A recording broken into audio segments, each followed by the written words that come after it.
essentially, CBT, as a field of study, as a field of ideas, is not a thing, right? It's not like CBT can be used to cure people's conditions or fix people's anxiety or help people pursue goals. CBT doesn't exist, right? It's just human beings that exist. CBT, cognitive behavioural therapy, just simply is a process that we as human beings can choose to either relate to ourselves or that we can choose to adopt and implement or apply with other people as we help and assist other people to become clearer on what they want more of in life, to regulate themselves more effectively, but within itself it cannot achieve anything. Cognitive behavioural therapists will either be competent and effective, or they'll be incompetent and ineffective. All right, so if you've ever known anyone who's spent years speaking to a cognitive behavioural therapist, or a therapist in general, or a counsellor, unfortunately, the counsellor or the therapist in question is incompetent and ineffective. Cognitive behavioural therapy, when understood and implemented well, can generally be quite effective in helping people to shift their perceptions and their understanding of themselves in a very, very time-effective way. And when this happens, well, as we already know, people are only ever one shift away, or one shift in perspective away from seeing themselves in a completely different light. All right, so CBT is all about us helping other people to make modifications in their perspective, or if we're taking a course like this just for our own benefit, it's about us helping ourselves to develop a broader and healthier outlook on life. All right, you with me? So CBT seeks to understand the connection between our thoughts, our emotions, our attitudes, and our day-to-day behaviour. All right, so the starting point for CBT is that thoughts create feelings, and then that feelings create behaviours. Right? How we feel on a day-to-day basis influences how we act and behave and respond. Third part of this assumption is that behaviour reinforces thoughts. Because if you think about it, how does we conduct ourselves, our behaviours, our actions will generally trigger a consequence or a result or a response from someone. So if we act or behave in an emotionally charged way, and then we're met with an undesired result or an outcome, we're then going to have more thoughts about that. So if we're in this kind of unhelpful cycle of self-defeatism or something like that, then some people can end up going round and round in circles for anything up to a lifetime. For example, I'm not good enough, or I'm not clever enough, or I'm not this enough, or I'm not that enough. I'm frustrated, I'm anxious, I'm whatever, and then I behave in a certain way reactively to my emotional state, which then leads me to behave or act in a way that I didn't really want to act or behave, and then I put my foot in it, and I screw up, or I make a mistake, and then I'm going to go back and beat myself up some more. It's a vicious cycle that many people get stuck in life. So listen, at least being aware of this gives us a starting point for personal growth. CBT gives us a framework through which one can grow self-aware. All right, CBT can't heal people. CBT can't fix people. Cognitive behavioural therapy cannot transform people's emotions. All right, people, human beings, you and I, can only either learn how to regulate ourselves and manage ourselves well, or we won't, and that's it. All right. Albert Ellis he came around about 10 years before Aaron T. Beck. Aaron T. Beck, as I've mentioned, was pretty much the pioneer of cognitive behavioural therapy. Now, if you ever do any research on Mr. Albert Ellis, you'll find he's a fascinating gentleman. He was actually captured on video doing an interview. I think it was for an American psychology organisation.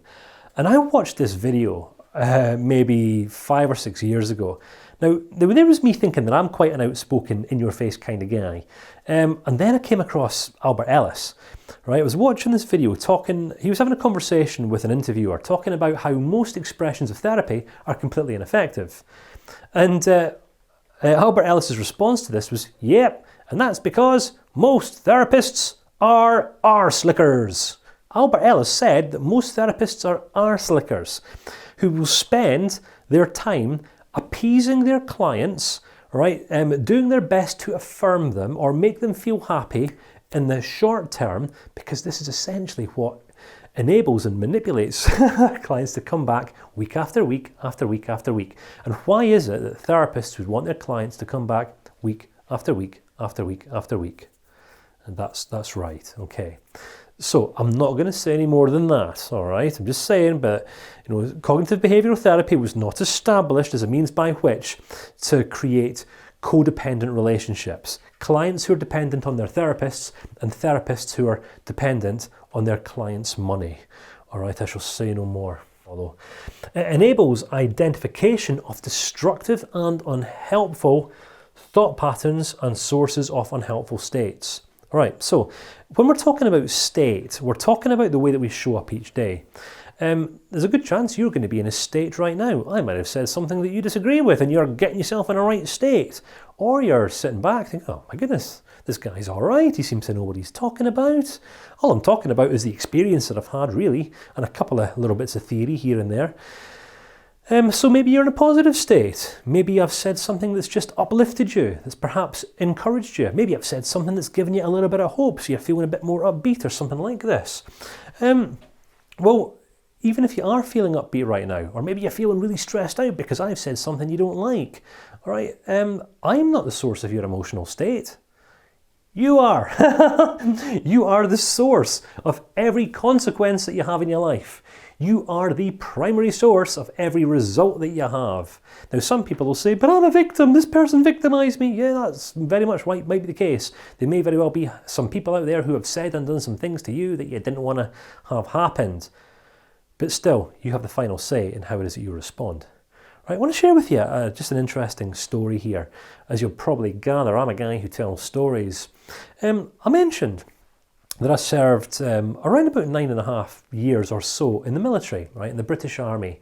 I served in the Royal Engineers, so I wasn't so much of an infantry grunt, right? I was one of the clever ones who got a trade and stuff like that. So in the Royal Engineers, we would partake in activities such as mine warfare, right, disarming mines and demolitions, blowing stuff up, and all that exciting stuff that most little boys just love to do, or want to do when they grow up. Now, I think I also mentioned that I served in the last Iraq War. Now, this story is relevant; it's going somewhere. I had some very, very close friends in the military. All right, anyone who's served time in the forces anywhere around the world will tell you that military family is family. All right, guys care about each other, even if they're doing the whole macho thing. The ladies, it's just a big family. The guys and girls all come together. They work together, they play together, they live together, they eat together, they go on holiday together, they do everything together, usually. All right, so we'd all gone across to Iraq, and I'd come back from this tour, and I had a couple of friends who were actually twin brothers. Now, they were both brothers, same age, who were serving in different Royal Engineers units. Now, after I'd left the military, they both proceeded to go to, I think it was Afghanistan, on 2 different operational tours of duty. Now, honestly, this is a story that you couldn't make up.